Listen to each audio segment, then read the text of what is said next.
저희가 약 한 3주 전에서 한 달 전이었었나요? 그러니까 영업용 차량을 법인 명의로 등록을 해놓고 뭐 개인이나 가족들이 쓰는 편법에 대해서 좀 이런 부분들이 있다. 그리고 정부에서도 세부 이런 계획안을 좀 어느 정도 세워야 된다라고 박명호 기자와 얘기를 나눴었는데 정부에서 이런 탈세에 대한 세부안을 좀 내놨다고 해서 다시 한번 정리를 해드리고자 합니다. 여전히 산업부의 박명호 기자 오늘도 나와 있습니다. 어서 오십시오. 네, 안녕하세요. 네, 안녕하세요. 자, 우리가 뭐 전체적으로 얘기는 저번에 한번 한 기억이 있습니다만은 네. 기억 못 하시는 분들도 계실 것 같아서 법인차에 대한 세제 혜택, 과연 어떤 허점들이 있었는지부터 좀 설명을 해주시겠어요? 그렇습니다. 최근 수입차들의 점유율이 그야말로 폭풍 질주를 그렇죠, 하고 있습니다. 예. 시내에 돌아다니는 뭐 5대 중 1대가 수입차일 정도로 그 성장세가 멈출 줄 모르고 있는데요. 이 고가의 수입차 판매에 큰 역할을 했던 것이 바로 이 업무용 차량들이라고 이렇게 지적이 꾸준히 돼 왔습니다. 네. 그러니까 회사 이름 혹은 개인 명의로, 개인 사업자 명의로 업무용 차량을 구매해 놓고 실제 사용은 뭐 개인이나 아니면 가족들이 이용하는 경우가 많았는데요. 이런 문의용 영업용 차량에 대해서 그동안 정부가 제한 없이 구매 비용이나 이렇게 관련 비용에 대해서 전액 비용 처리를 해줬었는데, 뭐 실제로 뭐 감가상각비, 뭐 리스료, 취득세는 물론 뭐 자동차세와 뭐 보험료, 유류비 등 경비를 뭐 5년간 전액의 비용을 처리를 해줬습니다. 이렇다 보니까 영업용 차량들이 그동안 탈세 수단으로 이제 많이 활용이 돼 왔는데, 이렇게 세워나가는 세금만 1년에 약 5천억 가량이라는 추산이 되기도 했습니다. 때문에 이번에 정부가 이 세제 개편을 통해서 이 법인용 차량에 대한 세제 혜택을 대폭 손질하기로 했습니다. 이런 세부 방안들이 한 내년부터 시행이 된다고 알고 있는데 그렇습니다. 구체적으로 어떤 내용들이 그럼 나온 건가요? 일단 이 법안이 이제 내년부터 시행이 되는데 업무용 승용차에 대한 고가의 수입차에 대한 개인 사용을 막기 위해서 정부가 일단은 비용 인정 기준을 마련을 했습니다. 우선 임직원 전용 자동차 보험 가입 요건이라는 게 생겼는데요. 네. 그러니까 법인 차량이 보험을 가입할 때 임직원만 이용할 수 있는 전용 자동차 보험에 가입해야 이 비용 처리를 해주기로 한 겁니다. 그러니까 보험에 가입하지 않은 가족들이 뭐 운전하다 사고가 나면 보험 처리가 안 되니까 약간 좀 부담이 좀 늘 수 있잖아요. 그렇기 때문에 뭐 영업용으로만 운행하게 만들겠다는 취지로 보이는데, 하지만 이 전문직들이나 이 중소기업 사장들의 경우에는 본인이 많이 사용하는 경우가 있기 때문에 일부 허점이 있기는 합니다만, 일단 비용의 전액 관련 비용의 50%를 기본으로 비용 처리를 해주고 그 업무용 운행 일지를 작성해서 추가로 입증이 되면 해당 비율만큼 비용으로 인정해 주기로 했습니다. 또 하지만 이 지방을 다니는 이제 개인 사업자들의 경우에는 일일이 이렇게 운행 일지를 작성해야 하는 불편함이 좀 있지 않겠습니까? 그래서 때문에 정부가 운행 기록을 좀 더 쉽게 하기 위해서 표준 차계부를 만들어서 제공하기로 했고요.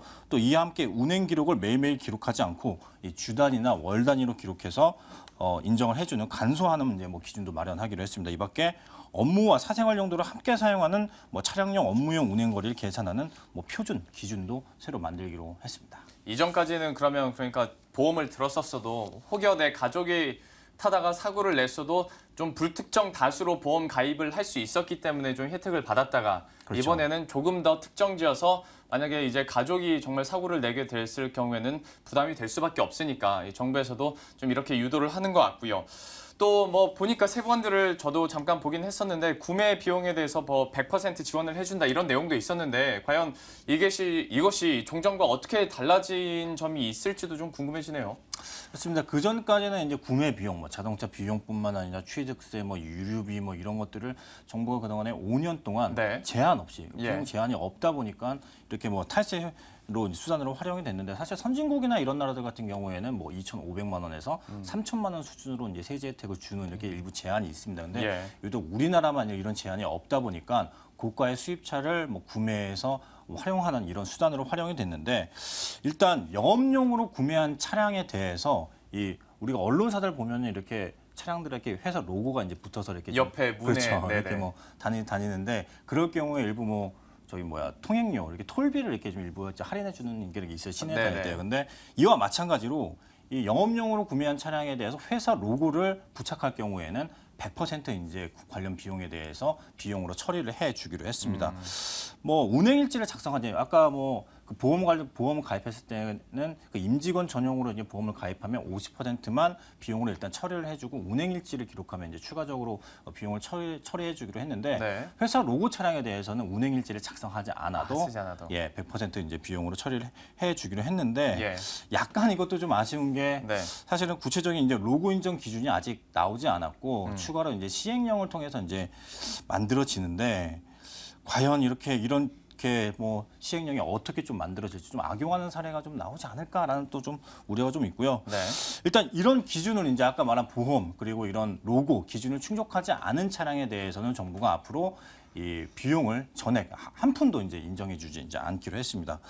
또 뭐 개인 사업자가 소유한 차량도 역시 마찬가지로 이 사용 비율을 입증해야만 소득 공제를 해주기로 했고, 뭐 비용 처리 해주기로 했고, 비용 처리 한도도 아직 구체적으로 이제 개인 사업자의 경우에는 정해지지 않았는데 이것도 마찬가지로 향후 이제 시행령을 통해서 마련될 예정입니다. 이 밖에 또 이 업무용 차량을 이제 매각하는 경우가 있지 않겠습니까? 그렇죠. 근데 중고차로 매각을 하는데 이럴 경우에 약간 뭐 차익이 좀 발생할 수도 있어요. 이런 네. 부분에 대해서 얻는 소득도 이 사업소득으로 보고 사업소득으로 인정을 해서 이제 과세하기로 하는 등 정부가 이 영업용 차량에 대한 세제 개편안을 이렇게 뭐 강화하는 기준을 좀 마련하기도 했습니다. 방안이 나오긴 했습니다만은 조금 더 세부안이 더 필요할 것 같긴 합니다. 박명호 기자가 얘기를 해줬었던 것처럼 저는 이 로고에 대한 허점이 가장 좀 크게 네. 와닿는 것 같은데 사실 뭐 예를 들어서 저희 회사 차는 저 100m 밖에서 봐도 누가 봐도 머니투데이 방송 그렇죠. 차량일 줄 알 정도로 대문짝만하게 있긴 합니다만은 예를 들어서 뭐 회사 차가 벤츠 뭐 S클래스면 뭐 1억이 넘는 고가의 차인데 거기다가 그렇게 로고를 박을진 않을 것 같고 그렇죠. 뭐 이만큼 작게 로고를 뭐 창문 앞에다 붙여놔도 이거는 뭐 혜택을 받을 수 있지 않을까라는 좀 우려도 드는 것 같고 이 허점을 이용해서 좀 이래저래 또 좀 탈세를 하지 않을까라는 걱정이 드는데 정부도 알고 있겠죠. 그렇죠. 뭐 예를 들면은 뭐 이렇게 부착해가지고 예. 로고를 뭐 어떤 기준이 좀 마련될지 모르겠지만 뭐 로고를 탈부착할 수가 있거든요. 그럴 수도 있겠네요. 뭐 신고할 때만 이렇게 부착을 붙여놨다가. 해서 뭐 신고를 하고 나중에는 뭐 다시 뭐 떼고 뭐 운행을 하고 네네. 정부가 이런 거를 일일이 뭐 영업용 차량에 대해서 뭐 쫓아다니면서 이렇게 뭐 적발을 할 것도 아니기 때문에 네. 일부 제도가 이제 허점이 있긴 한데 정부도 어쨌든 아까 말씀하신 대로 이런 부분을 알고 있기 때문에 앞으로 이런 구체적인 기준은 이 정부의 시행령을 통해서 마련되지 않을까 이렇게 생각이 되고 있습니다. 이런 세부안 만들 때 좀 확실히 만들었으면 좋겠습니다. 또 이런 허점들을 내놓고 또 나중에 문제가 됐을 때는 또 뭐 서울시 관계자 측에서는 우리가 자동차를 하나하나 다 따라다닐 수는 없는 거니까요. 뭐 이런 식으로 무책임하게 말하게 된다면 또다시 좀 이슈의 현장에서 제가 얘기를 하게 될 것 같아서 그런 일은 없었으면 좋겠네요. 그리고 좀 로고 얘기도 집중을 했습니다만은 아무래도 수입차 얘기 다시 한번 안 할 수가 없을 것 같습니다. 앞서서 좀 설명을 해주실 때 수입차가 우리 국내 시장에서 크게 늘어난 이유 중에 하나도 좀 이런 법인 명의를 이용해서 탈세를 하기 위한 수단이 하나 또 되기도 했었는데 좀 이렇게 탈세에 대한 브레이크가 걸리게 된다면 수입차 판매량에 대해서도 조금 감소하지 않을까라는 생각도 드는데 굉장히 좀 단순합니까? 어떻습니까? 사실 가장 이제 관심사가 과연 이 법안이 시행되면 고가의 수입차 판매가 과연 제동이 걸릴까? 사실 일부 제동이 좀 걸릴 것 같긴 하지만 효과가 어떻게 좀 어느 정도까지 나타날지는 사실 좀 알 수가 없는데 네. 실제 그 최근에 뭐 제가 취재 중에 좀 많았던 사실 중에 하나는 이 개인 사업자들 전문직이나 이제 뭐 중소기업 사장들이 특히 뭐 개인 사업자 같은 경우에는 이 고가의 수입차를 약간 1억에서 한 1억 2천만 원 정도로 구매를 해요. 왜냐하면 이 세무사들이 이제 이런 걸 알려준다고 하더라고요. 그러니까 왜요? 1억 2천만 원까지 이제 구매를 해서 비용 처리를 하면 네. 국세청에 세무조사가 나올 가능성이 낮은데 네. 1억 2천이 넘어가면 세무조사가 나올 수 있어요. 세무조사 사실 나오면은 그 세금이 얼마가 될지 사실 모르잖아요. 골치 아파지죠. 골치 아파지기도 예. 하고 그렇기 때문에 이제 이런 식으로 이제 세무사들이 직접 유도를 해서 뭐 이렇게 네네. 수입차를 구매하도록 하는데 일단 이렇게 뭐 업무용 뭐 이용하기 전용 뭐 보험 아까 말한 로고 이런 부분이 일부 효과는 있을 것 같기는 하지만 네. 사실 뭐 얼마나 효과가 있을지는 잘 모르겠는데 일단 고가의 수입차를 중심으로 1억 원이 넘는 1억 5천이 넘는 일부 수입차에 대해서는 제동이 걸릴 것은 뭐 예상이 되고 있습니다. 네. 실제 수입차들의 이 판매량이 어느 정도냐면 지난달 신규 대수가 1년 전보다 이 14.4% 판매량이 좀 느렸거든요. 근데 이 중에 지난달 팔린 수입차 중에 법인 명의 차량이 약 한 40%로 약 한 8,340대로 이제 집계가 됐습니다. 특히 예. 이 가격이 높을수록 이 법인 명의 차량의 비중이 굉장히 그러겠죠. 높아지는 경향이 좀 있거든요. 네.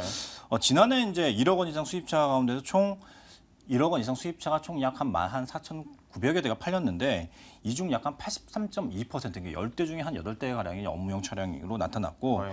뭐 롤스로이스, 벤틀리, 뭐 포르쉐, 벤츠 이렇게 뭐 듣기만 해도 이제 고가 차량들 있잖아요. 억소리 나는. 예, 억소리 나는 예. 고가 차량들이 2억 원 이상 수입차 중에서는 이 업무용 차량 비중이 더 높아져가지고 약 한 87.4%로 이제 집계가 됐습니다. 대부분이라고 보면 그렇죠. 되겠네요. 대부분으로 되면 예. 되고 실제 그리고 지난해 이제 5억 9천만 원짜리 롤스로이스가 지난해 총 우리나라에서 5대가 팔렸어요. 근데 예. 모두 업무용으로 이제 팔렸습니다. 어디로 갔는지는 모르시죠? 그렇죠. 근데 뭐 최근에 이제 나오는 얘기들이 이제 모 그룹의 이제 회장님들이 사실 말했어도 안 되긴 예, 합니다만은 좀 뭐 이렇게 궁금했어요. 좀 타고 뭐 온다 이런 얘기들이 있는데 네. 반면에 이제 국내 이제 그 국내 업체들 제조사들의 업체들 뭐 세 가지 좀 차량이 있는데 예. 그 중에서 이제 5천만 원이 넘는 차량 중에서는 업무용 차량의 비중이 약 한 54%로 상대적으로 수입차에 비해서 훨씬 낫네요.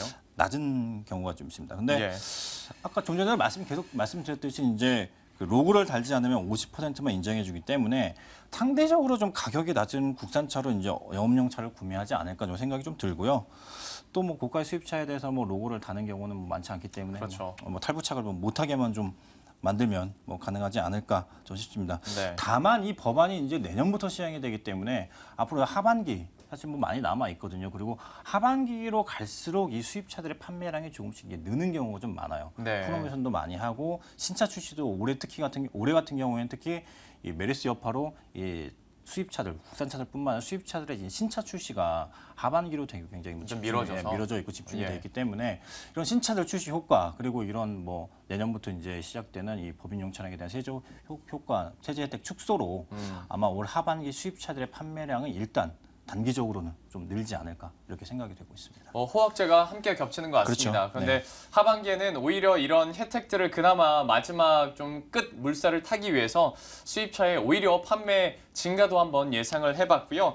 이런 좀 편법적인 탈세에 대한 법인 명의 차량에 대해서 전반적으로 정부에서는 어떤 계획들을 가지고 있는지 산업부의 박명호 기자와 함께 이야기 나눠봤습니다. 오늘 말씀 고맙습니다. 네, 고맙습니다.